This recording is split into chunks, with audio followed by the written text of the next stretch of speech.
Ballard, and we're just on the dirt section. So there's approximately 21 k's of this. You start on the gravel road after you turn off, but you end up doing this for about 21 k's. It's not too bad, but in the actual motorhome and that, it's quite but yeah, we're only in the motorhome this trip. We haven't got the sexy beast with us, the Hilux, so we'll just continue on this corrugation. Hi everyone, Leanne and Miss B from Cake and Eat It 3. We're on a quick trip out to Lake Ballard, down from Kalgoorlie, heading up to Lake Ballard. And we've had yet another setback. This has been a trip of setbacks. And we have a flat tyre, and it went pop in true fashion. Yep. So we're just stopping to fix the tyre and we'll be on the way again. But I just thought I'd show you some of the scenery out here, which it just goes to show you are in the middle of nowhere. The excitement of seeing bitumen road after doing 20-something k's on corrugated dirt roads and a flat tyre or a punctured tyre, and returning to Menzies to get more air in the tyre, back over the corrugated, and you finally hit bitumen at the other end. Lake Ballard, we're looking forward to checking you out, but it hasn't been a smooth ride. 700 metres. 700 metres to go! Woo!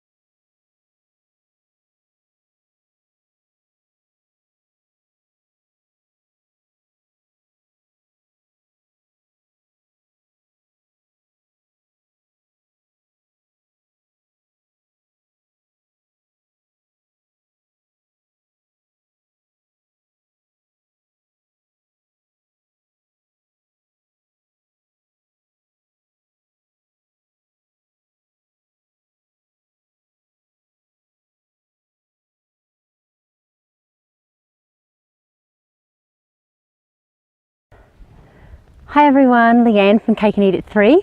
We're down here at Lake Ballard in the northern Goldfields of Western Australia. We're going to show you the free camp that you can come up and stay at. We're going to show you the sculptures, which are famous.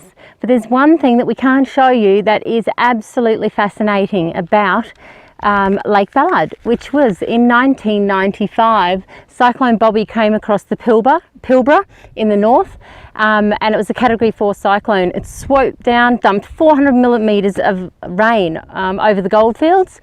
Now, as a result, there was a frenzy of activity, breeding activity in this area for banded stilts.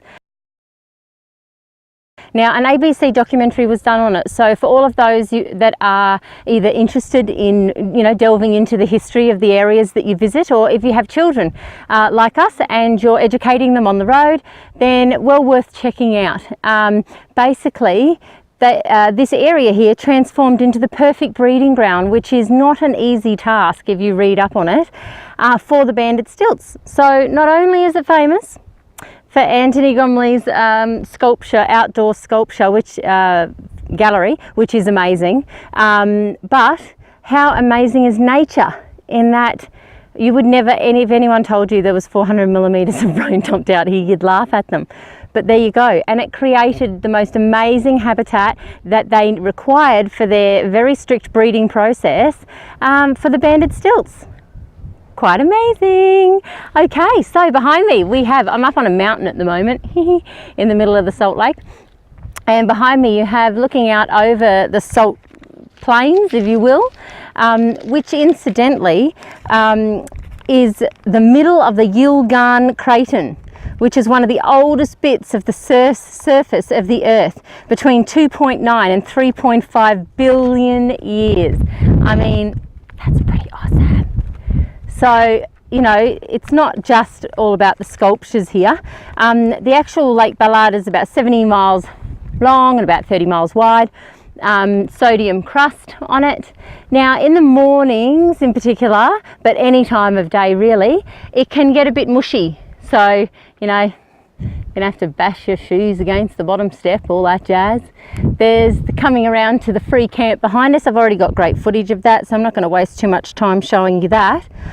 Anthony Gormley actually is from the UK, and he came out here in 2002 to begin scanning the people of Menzies bodies, not kidding, with a machine that they actually use to do cinematography for animation and see the body's movements and everything like that. It was on its way out here from America, and it got sidetracked to Menzies on its way, and they scanned 51 residents, and there were a couple of outsiders, for their bodies to be put into sculptures that are now included in the outdoor gallery on Lake Ballard. So, I mean, that's pretty cool. You can actually go on to lakeballard.com and you'll be able to see the names of the people that they were sculpted off of. As you can see, it's very windy, which is why I had to dump the Akubra and go the cap. You will get a bit of wind up here. I hope the sound quality is okay, because I've used the mic so that you can hear me a bit better.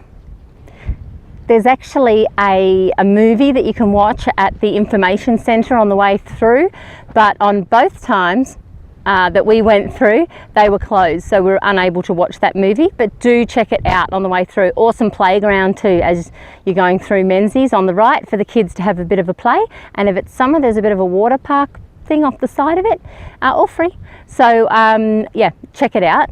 Now the other thing that I wanted to mention, the actual park, as you'll see from the video footage that we've got for you, has bins, a drop toilet, but it, you know, it's quite a nice one. It's quite modern, and I don't think I would classify it a big rig destination, and the corrugations on the way in weren't very pleasant, but look, they'll get graded at certain times of the year, so there's no way of knowing whether you pick a good one or a bad one, so you're gonna have to take your chances on that one.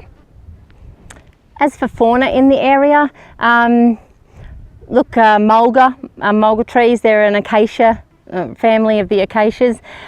You'll see them here. Samphires, well known in this area, which are like a succulent that's basically changed its way of living to suit an arid climate. Bloody amazing. I mean, nature is phenomenal. We also saw a rock wallaby. I'm pretty sure it would have been a rock wallaby up on this mountain, which is extremely rocky, that I'm standing on, yesterday on our walk. So, you know, it was just hovered up here in the bushes here, having a good old forage. So yeah, this is Lake Ballard, and we're Cake and Eat at 3, bringing you another great free camping destination in Australia.